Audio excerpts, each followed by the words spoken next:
ভালো হলে একটু ডাকেও না, একটু কয়ও না আমার পাশে এসে বসো, দুইটা কথা কই, তোমার একটু দেহি ভালো কইটা। এরপর আবার একটু কয়ও না যে তোমার অনেক সুন্দর লাগে, তুমি অনেক সুন্দরী, তোমার পেয়ে আমার জীবন ধন্য, এগুলো কিছুই তো কয় না। এই অবহেলার রহস্য আছে। এরপরে যেই কাম কাজ করি এমনিতেই তো অসুন্দর হয়ে যাও, অনেক কথা না, একটু রূপচর্চা করতে পারি না, একটু করায় না, একটু কিছু কিনা দেয়, এরকম করলে হইব না। এই দ্রুত রেডিও চলো। কি কই যাবে এখন? ওই যাবো এখন, মানে বিকাল 5টা বাজে, মানুষ তো এই সময় বাসা দিয়ে বেরোয়। এখন বেরোয় যাবাটা কই? কেন এই যে তুমি সারাক্ষণ ফোন টিপো, সারাক্ষণ শুয়ে বসে থাও, আমার দিকে একটু ভালো করে তাকাও না, আমার একটু প্রশংসা করো না, আমার নতুন নতুন জিনিসপত্র পড়তে পারো না, একটু কও না যে তুমি এটা পড়ো দেখি তো কেমন লাগে, তুই তো জানি এগুলো কি লিগা। এগুলো কি লিখে এমনি তো। না আমি খুব ভালো করে বুঝতে পারছি। কি বুঝতে পারছো? তুমি চলো আমি মার্কেটে যাবো, আমার ওই জিনিসপত্র কিনবো, রূপচর্চা সুন্দর সুন্দর ড্রেস কিনবো। এগুলো কি লিখা? না এগুলোই লাগবে, আমি চাই না তুমি অন্য কারো প্রেমে পড়ো। মানে কি আমি অন্য কারো প্রেমে কেন পড়বো? না নয়তো কিনা তো তুমি আমার বারবার দেখতে চাইতা, আমার চোখের আড়াল করলে ডাক দিতা, কিন্তু না আমি কাম করতে করতে ওদিকে ওই শেষ হয়ে যায়, তুমি যে শুয়ে শুয়ে ঠিকই মোবাইল টিপো, আমার একটু ডাকো না। ঠিকই তো আমি অসুন্দর হয়ে যেতেছি, এর লেগে তুমি মোবাইলের মধ্যে সুন্দরী সুন্দরী নারীকে দেও। হ্যাঁ, আমি কোনো নারী টেরি দেখি না, আমি নিউজ টিউজ দেখি। চুপ থাও তুমি, একটু ইমানসে কদি তোমার ফোনে কোনো নারী আসে না। এটা আবার কেমন কথা? আমার ফোনে নারী আসবো কোথা দিয়া? আর তোমার ফোনে নারী আসবে না তো কি করবা, আমরা ফোন চালাই আমরা দেখি না কত রকমের নারীরা কত সুন্দর সুন্দর ঢং দিয়ে ভাব ভঙ্গি দিয়ে আসে, আমরা তো ঘরের কাম করতে করতে এগুলো পারি না, আমগো তো রাখছো বুড়ি বানাই, আমরা কেমনি ওরকমের পারবো। আমি তোমারে হারাইতে চাই না, আর যাই হোক আমি এখন সুন্দরী হম, আমি সুন্দর সাজগোজ করবো, আমি স্মার্ট হয়ে থাকবো। আরে তুমি তো এমনি সুন্দরী। চুপ থাও তুমি, কিসের সুন্দরী? স্মার্ট হইয়া থাকতে হইব স্বামীর লেগা, নিজের লেগে স্মার্ট হইতে চাইতাছি না, কিন্তু স্মার্ট হইতে হইব।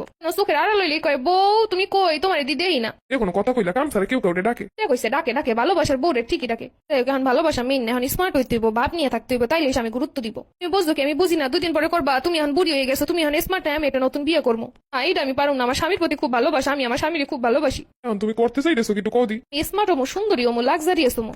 তুমি মোবাইলের মধ্যে 2টা চক্ষু দিয়ে 2 মিনিট পরে তোমার বিরক্ত লাগে আমারে দেখানোর লেগা, যেন ফোন রেখে দৌড়ে আমার কাছে গিয়ে বলবা বউ তুমি কি করো, তুমি একা একাই যায় কেন, আবার আমার সাথে কাজে হেল্প করেও দিতে চাবা। এই যে দেখছো কেমনে তাকাই আসো আমার দিকে, এমনি তো তাকাবাই, এমনি দিছে সুরত খারাপ হয়ে যাইতেছে, নিজের কোনো যত্ন নিতে পারি, খালি কাম কাজই করি। এরকম করে সংসারে অশান্তি করো না, কয়ে দিলাম। ওই যে দেখছো কেমন করে কথা কইতাছো, এইটা কিন্তু হইতো না যদি আমি এখন স্মার্ট থাকতাম, যদি আমি ফ্যাশন টেশন করে চুল মুল কাটিং দিয়ে থাকতাম, একটা প্যান্ট একটা টপস পরে তোমার সামনে সামনে ঘুরতাম, তাহলে কিন্তু আমার এরকম একটা দমক দিতে পারতাম না, এটা তুমি জানো। আর অশান্তি কিসের অশান্তি? অশান্তি তো এখন হইতাছে, তুমি যে আমারে বলো না তুমি অনেক সুন্দরী, তুমি যে আমারে বারবার সুন্দর সুন্দর সাজে দেখতে চাও না, এইটাই তো হইছে অসুবিধা। তার থেকে বড় কথা হইলো মোবাইল ফোন, তুমি মোবাইল ফোনের দিকে তাকায় আমার দিকে আর তাকাও নাই, মোবাইল ফোন যেদিন থেকে আইসে তুমি আমারে ভুলে গেছো, তার কারণ ওর ভিতরে সুন্দরী সুন্দরী নারী আছে। কথা বাড়াই না তো, চলো কেনাকাটা করতে যাইতে হইব। তুমি যাও, আমি হিসাবে যাইতে পারুম না। দেখছো অবহেলা, এখনই অবহেলা, মানে তুমি আরেকটা বিয়ে করতে পারবা না এর জন্য এগুলো করতেছো।